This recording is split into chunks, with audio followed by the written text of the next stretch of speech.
For decades, when you thought about technology in India, what's the first thing that came to mind? Probably IT services, right? Well, that's all changing. A really fundamental, high-stakes revolution is underway, and trust me, it's rewriting the entire playbook. So I want you to forget everything you thought you knew, because the story of Indian tech is being completely rewritten as we speak. No, this isn't about call centers or back-end support anymore.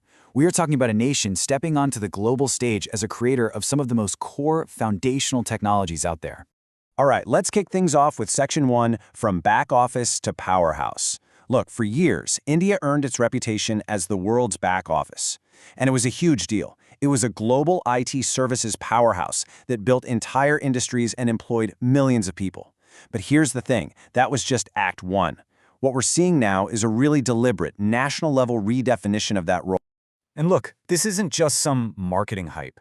This quote right here from the Minister of Commerce and Industry, it just perfectly captures the sheer scale of this ambition.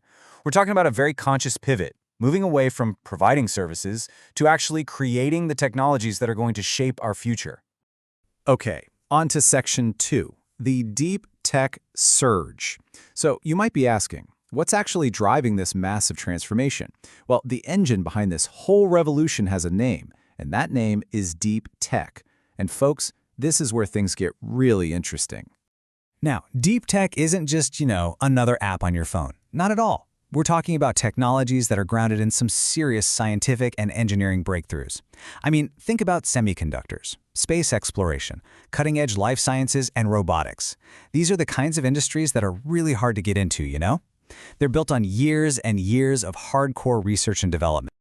And you better believe the money is flowing in. Just look at this number. In the first half of this year alone, Indian deep tech companies have pulled in over $1 billion in equity funding. I mean, a figure like that sends an incredibly clear signal, right? It means investors are taking this shift very, very seriously. And check out the speed of this change. The total funding for deep tech saw a massive 78% jump in just 1 year. That's not just growth, my friends. That's an absolute explosion. And you might think, okay, maybe that's just a recent fluke. But it's not. Take a look at this data here. The share of deep tech deals in the grand scheme of venture capital has been climbing steadily for years.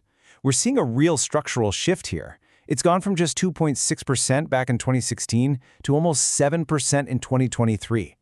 That's a consistent, totally undeniable trend. Which brings us to Section 3, fueling the innovation engine. So what is driving this change? A surge like this obviously doesn't happen in a vacuum, right? So what are the key forces putting fuel in this deep tech engine? Come on, let's break it down. It really comes down to 3 main pillars. First up, you've got a major push from the government. Second, there's been a huge increase in homegrown investment capital.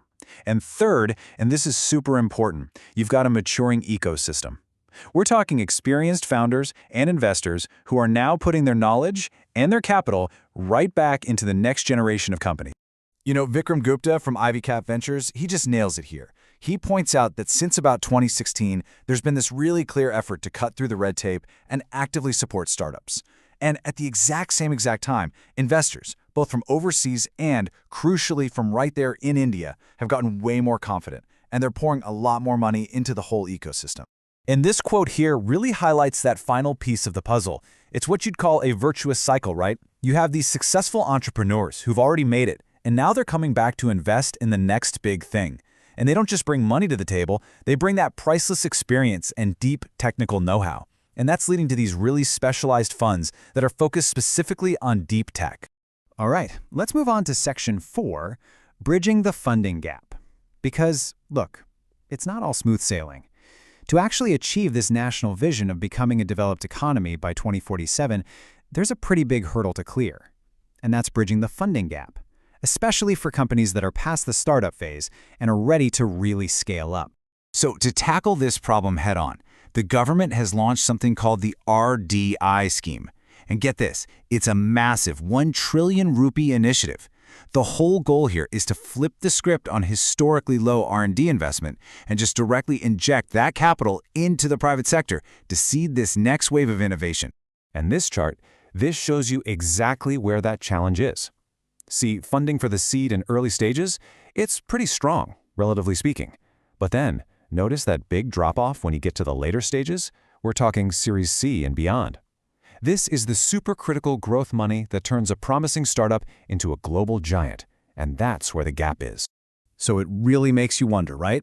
Is this funding gap a major roadblock, or is it actually one of the biggest opportunities out there for global investors to get in on the ground floor of India's next massive growth story?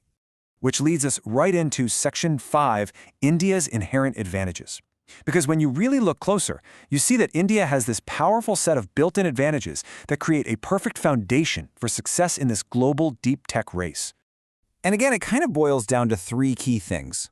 First, you've got some serious cost advantages. Second, a just massive pool of top-notch engineering and tech talent. And third, a really strong public digital infrastructure that lets innovation scale up incredibly fast. And when I say a massive talent pool, I'm not kidding. To put that into perspective for you, India produced around 2.5 million STEM graduates in a single year. The sheer scale of that human capital is just staggering. That is the brainpower you need to fuel a deep tech revolution. But listen, this isn't just a numbers game. It's not just about quantity, it's about quality.